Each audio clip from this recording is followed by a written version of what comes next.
close in my hunt to my barn, my house. Pretty close. There's the corn I planted about five or 6 weeks ago now, maybe. And I got a video I think a lot of you guys are gonna like today. There's some more of my beautiful corn. There's a little bit of weeds growing in there now, but it's matured enough that I'm not too worried about spraying it again. Same here.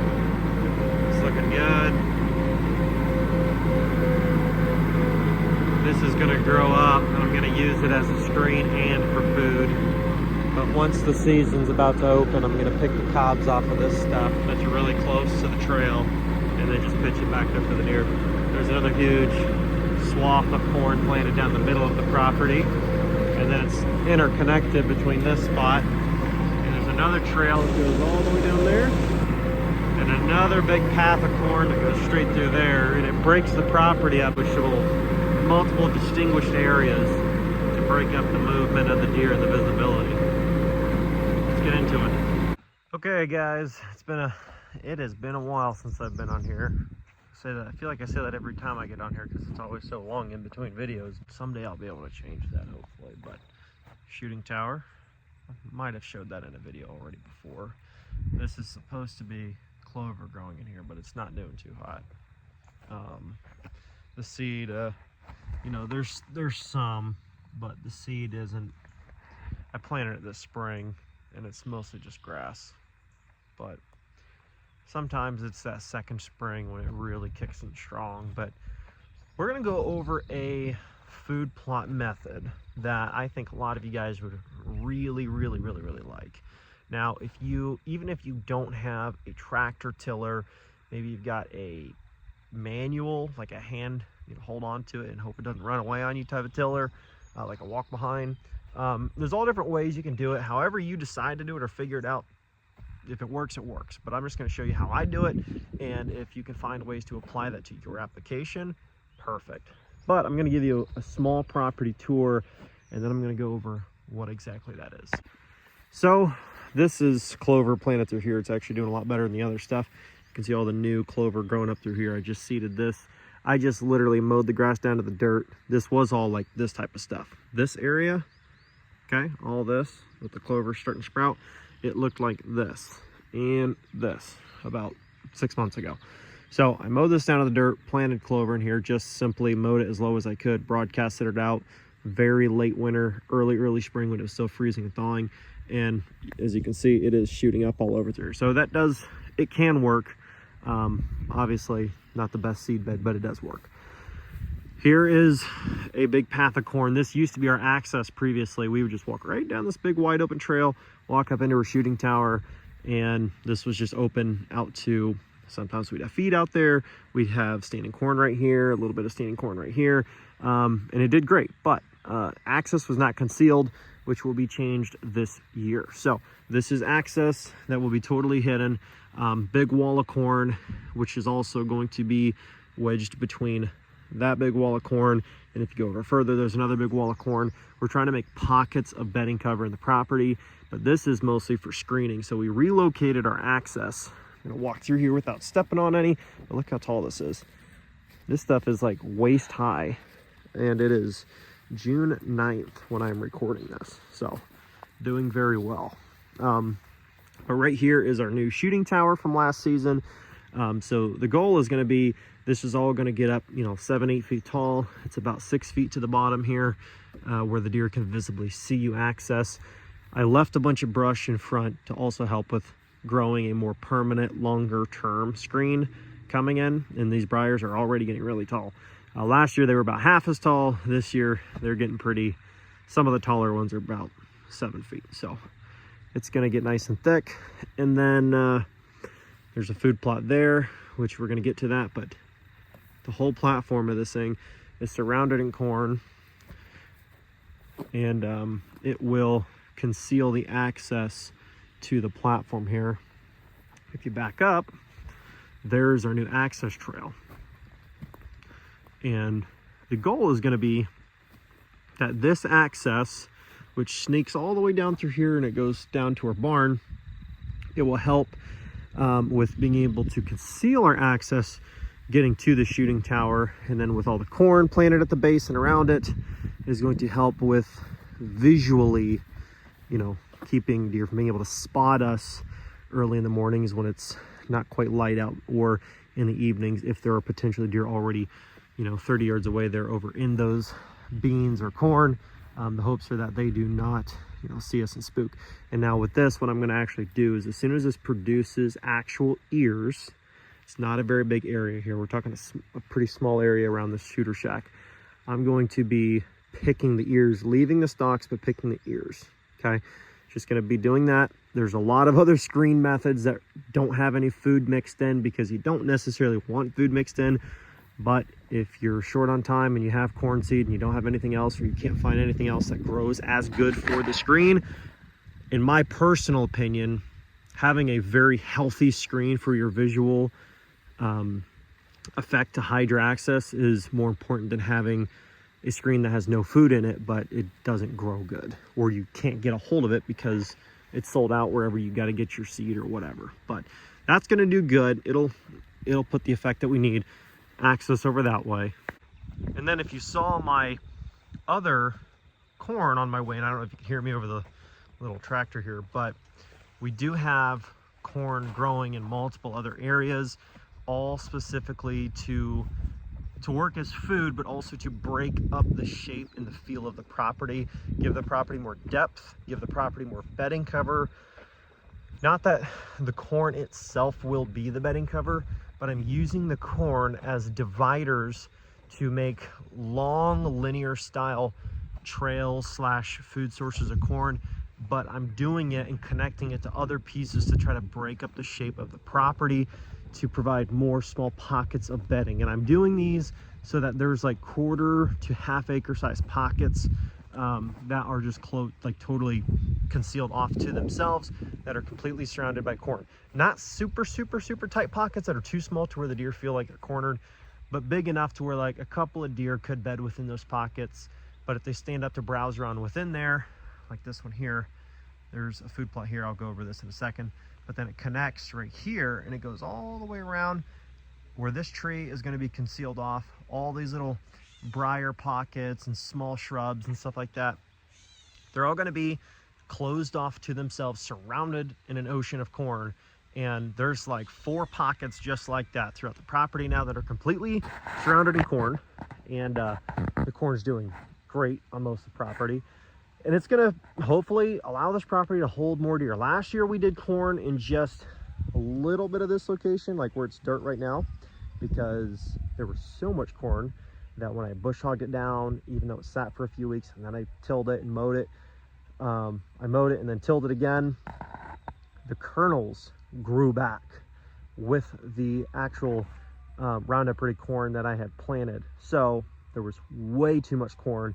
So a lot of this is just fine and it's doing fine, but over there where it's all dirt, it was planted way too thick. As you can see, that little island that I left in the middle to be able to show you guys later down the road, which is right now, it was way too thick, so I had to mow it down to the dirt, till it over several times again, and restart. And luckily I was able to do that the first couple days of June there, so you know, it'll still have time to mature. And this time when I replanted it, I didn't do only corn, I did half the rate of corn and half the rate of soybeans for that big of an area, and I mixed the two, planted them together, bunch of horse manure that's been composting, spread it all over the area, tilled it in, we're ready to rock and roll. Hopefully it does good, because corn needs some stuff that soybeans put into the ground and vice versa, so hopefully they kind of bounce off each other and it produces a nice corn and soybean mix of a food plot right here. And I left the perimeter up right there because a lot of the perimeter stuff wasn't planted too thick, so it should survive just fine. And also just because I wanted to create this little pocket and not completely mow down everything, that even the stuff that was still doing okay, I just wanted to get rid of. If you can see here, there's like a defined line where it was super yellow and all the stuff that's bright green and doing okay. The super yellow stuff, the whole dirt area here that I tilled up and mowed, well, I mowed and then tilled, I keep getting it mixed up. It all looked like this nasty small stuff that was just too thick. It wasn't going to produce any ears. It was just going to it was just going to go dormant after a few more weeks. I almost guarantee it. So I mowed it down, you know, just scrapped the whole thing, redid it, planted new corn, new soybeans, and hopefully now that all those seeds took root and they got mowed and then they got tilled, I'm hoping it doesn't come back. The Roundup Ready corn seems to be very resilient. It seems to really grow back almost. I mean, you can see the stuff I mowed over here. I mowed it down. Some of the really small stuff, kind of like this stuff, mowed it down, and I did not till these few. They just grew right back in about a week. So hopefully this is good. Let me show you something. You can see there are beans popping up out of the ground all over here, and there's also some corn growing. You can see there's some beans, there's some corn. If you look across here, there's a lot of little beans and a lot of small corn shoots popping up from the new seed. So hopefully the mixture is good, and kind of like what you can see there, corn, bean, whatever. And hopefully this whole dirt patch will survive. And hopefully with this small piece in the middle here where I mowed down everything around it, there's a good chance that none of that's going to mature anyway, but there's a chance maybe some of it might take root better and have a chance to mature now that I mixed in a ton of manure fertilizer all around it and I took out all the competition around it. Maybe that stuff will do good now that I thinned it out so much and restarted, but who knows? Not worried about it either way. The reason I'm not worried about it is because I've diversified my property so much with food in so many different areas and ways, all surrounding with good intentions in mind. Like there's a tree stand there, so that way if we have an east wind going out towards a neighbor's pasture, I can access along the fence row, which also has a screen, and then I can access that stand. I can still hunt this food, this clover, and those beans that we're going to be planting today. But then also, if I have to hunt the shooter shack, if we have a north wind or a northwest wind, which we have a lot of, that can be hunted. Or even with a west wind, it's going to be blowing straight away from the shooter shack right here, which we have no food on the east side of the shooter shack. So that way, when we have west winds, which is most of the season, it's west or northwest, we have no food that is going to be downwind of that shooting shack. And then we do also have options for east winds and south winds. We're pretty much up a creek. We don't have any spots for south wind, but they're fairly rare, so I'm not too worried about it. I also have a location down in here that I will show you, because why not? We're already here. Try to make it brief, but we have a location down in here. I was going to plant the whole thing, but I didn't get a chance to do that because the ground down here it's a little too soft. It's great soil. Anything I've thrown down here when it is dry enough to finally plant seems to do amazing with very little fertilizer and very little of anything to get it to survive. So here's some beans. These beans were planted probably I want to say 6 days ago, maybe total. But these beans, that's about 6 days of growth, and there are beans all over this thing sprouting up, and the deer have been destroying the beans up top, and so they might do the same here. You know, there's a good chance. Like this one right there, see how that's nipped off? There's a deer track right there. Yeah, well, that's what they're doing. They're destroying my beans. But this is a 50-50 mixture of soybeans and corn. And, you know, we'll see how it works. We'll see how it survives. Hopefully there's enough corn in here, so that way if the beans do get decimated, we still have the corn to take on the feed for later into the fall and winter. But of course the deer, they're in here. You can see heavy, and they are just not letting up.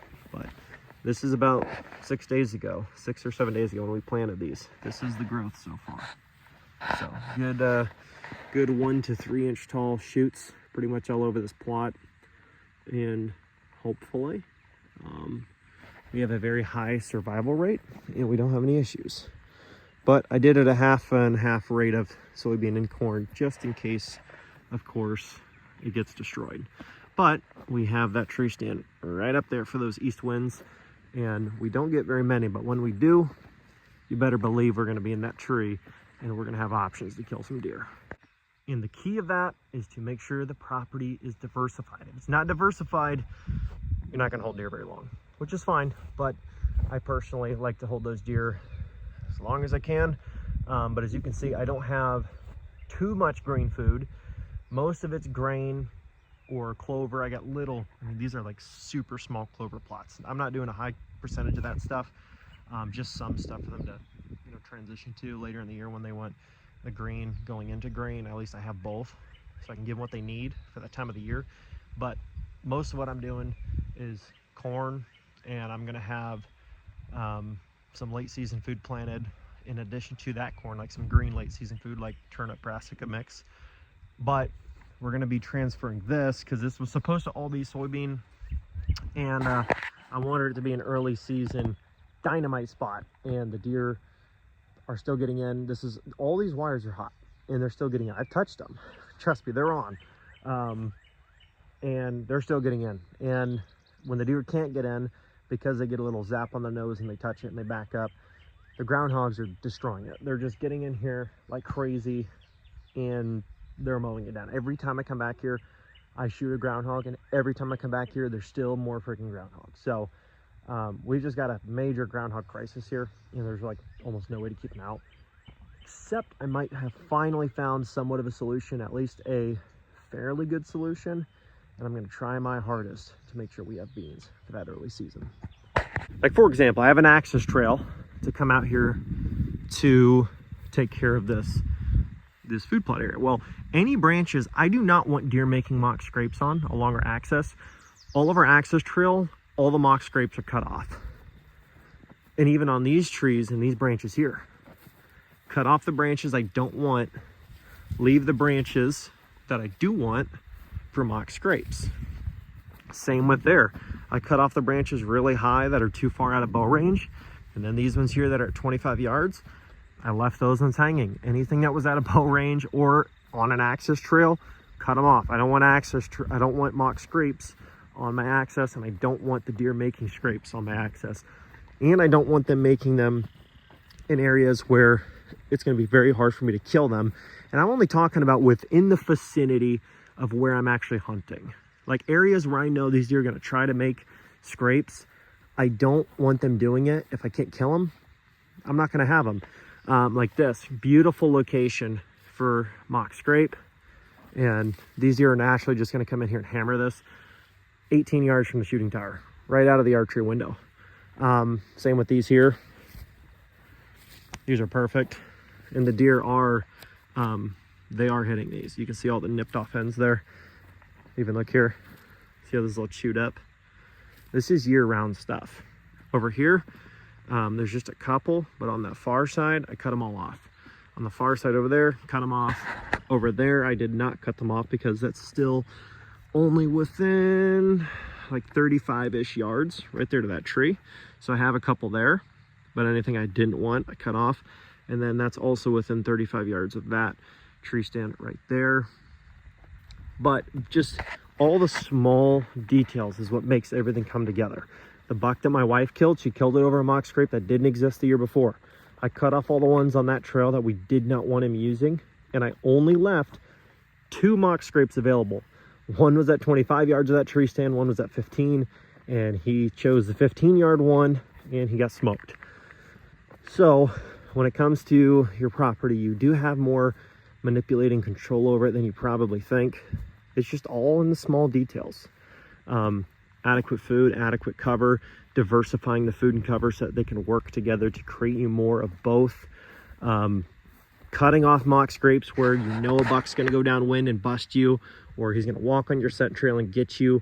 You can't totally prevent everything, but when you deter all of those things that you know are going to cause a problem, you can at least weed out a lot of that stuff that you know is going to get you an issue down the road. Just get rid of it. Then you don't have to worry about it. So that's my little in-depth there. And that's a little reintroduction to the property. I might show you a couple more things. I might actually have to make this a part 1 and part 2 video because it's going to get way too long. And you guys might rather just have this saved into a separate video anyways. So when I upload the video on how to plant the corn and beans in the way that I'm about to show you, it might be more desirable because it'll be in one video by itself and you don't have to watch through all this other stuff.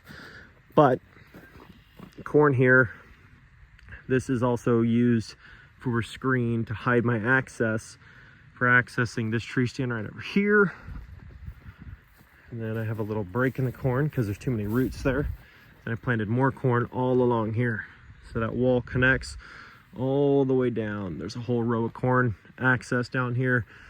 Tree stand, climb up, smoke city, okay?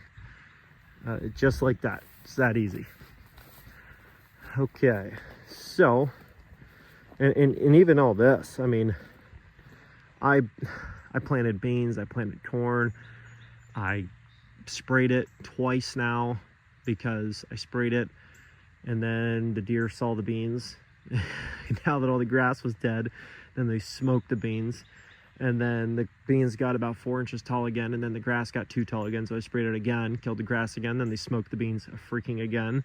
And so it's just not, we're not having it. I mean, it's just not doing well. So what we're doing now is this is all going to get planted into a 50-50 corn and bean mixture, and this is going to be my hopes. I don't know if it's going to work, but I'm going to try it. The reason I'm going to do that is, you can see there's some corn growing here. I think most of this corn growing right here is actually from last year's corn that I mowed down and tilled. It just kind of, the kernels just kind of grew, so I'm not worried about tilling that up. It might seem kind of counterproductive to mow down corn that's, you know, already 10 inches, 12 inches tall, and then you're just going to replant the same thing and restart the 4 weeks of growth. But it's not what I want, and I want to do it the right way, and so I gotta redo this. But what I'm going to do is do 50-50 corn and bean mixture from the back there all the way up to that tree right there, cut it off, and then up there I'm going to do only beans. And then my hopes are that they're still going to browse in the beans, okay? I already know that they're going to still browse the new beans that pop up. I understand that, and I'm okay with that. I still want the deer in here. I still want them to use the property. If they know that there's beans here, I'm okay with that, because that and those other 2 locations that are not inside of staging areas are my main focus of keeping alive, okay? If they're browsing on the beans, all walking through the corn, and they're browsing on beans in here, it's okay. I don't need them all to survive, because my eggs are in that basket that's going to be totally fenced in with deer fencing. Look at that in the part 2 video. But my hopes are then, at least then, there might be some more beans that make it in addition to the beans up here. But if not, no big deal. I just want to make sure I keep the deer coming in here for the beans, because that's what they want the most right now. And that way when we take the fence down, it'll be Smoke City within 20 yards of that shooting tower. But also, that way if they do browse all the beans out again, which they might, at least the freaking corn will still be here, and we'll have more food that we can mow down in the late season if we want to. Randomly come out here with my tractor and bush hog down a couple strips here and there, or at least some strips closer up to the shooting tower, slowly work our way back as we need to free up some more loose food on the ground. And I'm in the state of Ohio, I can do that. Not all states you can do that, but here I'm going to be able to mow down some corn and it'll be just fine. But that's the game plan. Corn bean mixture here, so that we for sure have the corn. If a lot of the beans survive, cool. If not, no big deal. I just want to keep the deer in here browsing on the beans, because that's where they're coming right now like crazy. And then hopefully then we, at a minimum, have a nice crop of something growing here, versus right now it's going to be freaking nothing other than some random corn from last year trying to grow back, which might not even survive, and then also some random beans. But the other thought is that if there's corn growing in here, and if there's beans growing in here, maybe if it's actually planted uniform, not like this, then maybe the corn growing with the beans simultaneously might help the beans sustain a little better, and it might help shelter the beans from the deer being able to browse them as easily. And maybe that's an unrealistic goal or expectation, but I'd rather try it than not try it. But that's kind of a thought that I'm having. A theory is that if there's corn growing alongside the beans, maybe once that corn gets, you know, about this tall or taller, or kind of like this, hopefully then these browse tolerant beans will have enough shelter to try to take off better. Maybe instead of 75% of the beans getting absolutely smoked, maybe only 50% of them get smoked, and then the other half have a chance to survive. Who knows? You have to plan that stuff's going to happen, but you can sure as heck try your hardest. So that's going to be the plan. Watch part 2 video to see the rest of this unfold, because in part 2 of this video, the very next one I'm going to upload here, I'm going to show you how I plant corn and beans using literally this little tiny subcompact tractor. And if you needed to, you could literally rent one of these for probably like $200 a day maybe, and you could do a whole, you could plant a whole lot of stuff quick in a full day. As long as everything's prepped and ready, it can be done very easily. Like I can do this whole area, it'll probably take me about 2 hours. And at least then you have the plots that you want versus not. But even if you had to do just like this smaller bean area here, and it's going to take you half a day, but you got to have a hand tiller and a push mower or a weed whacker. You can get it cut down, till it, broadcast your seed, till it in again. You got to do what you got to do. If you want the deer, you want the food, it's going to take work. I used to do that stuff. Okay, now I've made a small $15,000 investment to save myself at a minimum, you know, countless hours of holding on to tillers and crap like that. But there's always a way to do it, and even if I didn't have the tractor, I would still find a way to do what I have to do. It might be renting equipment, it might be renting a trailer and renting equipment, it might be who knows what. I'd find a way to do it, but if you want it bad enough, you'll figure it out. So see you in part 2, where we're going to take down this fence, and I'm going to show you how to plant corn and beans without having an actual planter and without needing any huge equipment. You don't need a huge tractor with a huge planter. You don't need it. If you have it, that's awesome. Kudos to you. I'm going to try to do that someday as well. I have no hate on that stuff. Trust me. I'd love a bigger planting operation to make it even smoother. But right now I'm using what I got. And right now I can't afford to have a tiller and a planter and a bigger tractor and all that stuff. So I'm just using the tiller and a shoulder seeder, because that planter only cost me about $40 instead of an actual one that's going to cost me $4 grand. And it gets it done. I mean, we're killing deer on corn and beans, so it gets it done. I'll catch you in the next video.